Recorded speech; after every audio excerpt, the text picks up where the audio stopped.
boys and girls. Chapter 12 is called A Meeting. Wonder who's having the meeting, the adults or the animals?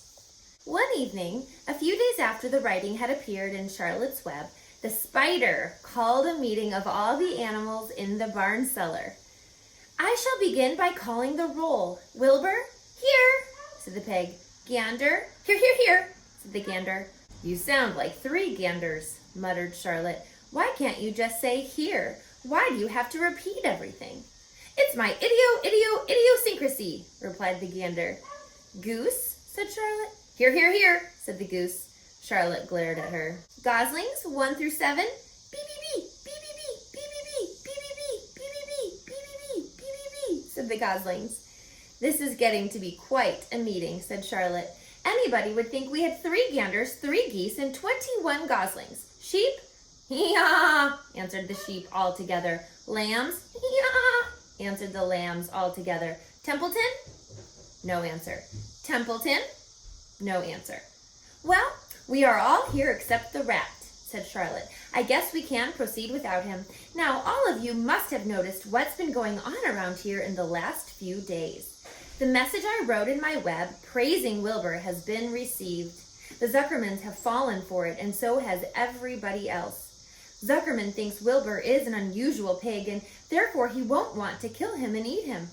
I dare say my trick will work, and Wilbur's life can be saved.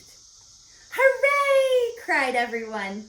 Thank you very much, said Charlotte. Now, I called this meeting in order to get suggestions. I need new ideas for the web. People are already getting sick of reading the words some pig. If anybody can think of another message or remark, I'll be glad to weave it into the web. Any suggestions for a new slogan? What would you suggest? What would be a good thing for Charlotte to write in her web? How about Pig Supreme? Asked one of the lambs. No good, said Charlotte. It sounds like a rich dessert. How about Terrific, Terrific, Terrific? Asked the goose. Cut that down to 1 terrific and it will do very nicely, said Charlotte. I think terrific might impress Zuckerman. But, said Wilbur, I'm not terrific. That doesn't make a particle of difference, replied Charlotte. Not a particle. People believe almost anything they see in print. Does anybody here know how to spell terrific? I think, said the gander, it's T-double-E-double-R-double-I-double-F-double-I-double-C-C-C-C. What kind of an acrobat do you think I am? Said Charlotte in disgust. I would have to have St. Vitus's dance to weave a word like that into my web. Sorry, said the gander. Then the oldest sheep spoke up. I agree that there should be something new written in the web if Wilbur's life is to be saved. And if Charlotte needs help in finding words, I think she can get it from our friend Templeton. The rat visits the dump regularly and has access to old magazines. He can tear out bits of advertisements and bring them up here to the barn cellar so that Charlotte can have something to copy. Good idea, said Charlotte, but I'm not sure Templeton will be willing to help. You know how he is, always looking out for himself, never thinking of the other fellow. I bet I can get him to help, said the old sheep. I'll appear to his baser instincts, of which he has plenty. Here he comes now. Everybody, keep quiet while I put the matter up to him.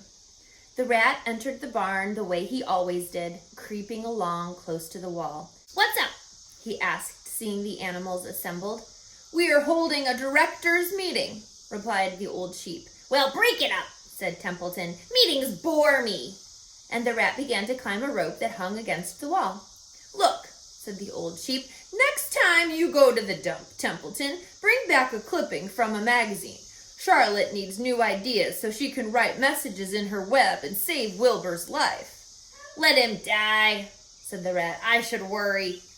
You'll worry all right when next winter comes, said the old sheep. You'll worry all right on a 0 morning next January when Wilbur is dead and nobody comes down here with a nice pail of warm slops to pour into the trough.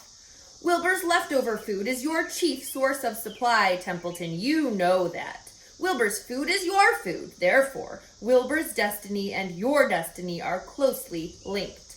If Wilbur is killed and his trough stands empty day after day, you'll grow so thin we can look right through your stomach and see objects on the other side.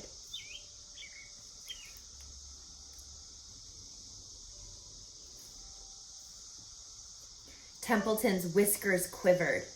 Maybe you're right, he said gruffly. I'm making a trip to the dump tomorrow afternoon. I'll bring back a magazine clipping if I can find one. Thanks, said Charlotte. The meeting is now adjourned. I have a busy evening ahead of me. I've got to tear my web apart and write terrific. Wilbur blushed. But I'm not terrific, Charlotte. I'm just about average for a pig. You're terrific as far as I'm concerned, replied Charlotte sweetly, and that's what counts. You're my best friend, and I think you're sensational. Now stop arguing and go get some sleep. So Templeton agreed to help Charlotte. Do you remember the reason why? Why did Templeton finally agree to help Charlotte? We've learned so far that Templeton is a selfish rat.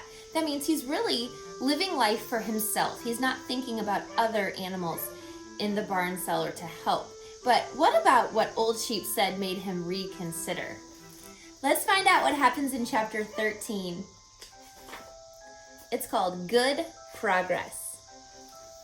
Hope to see you soon.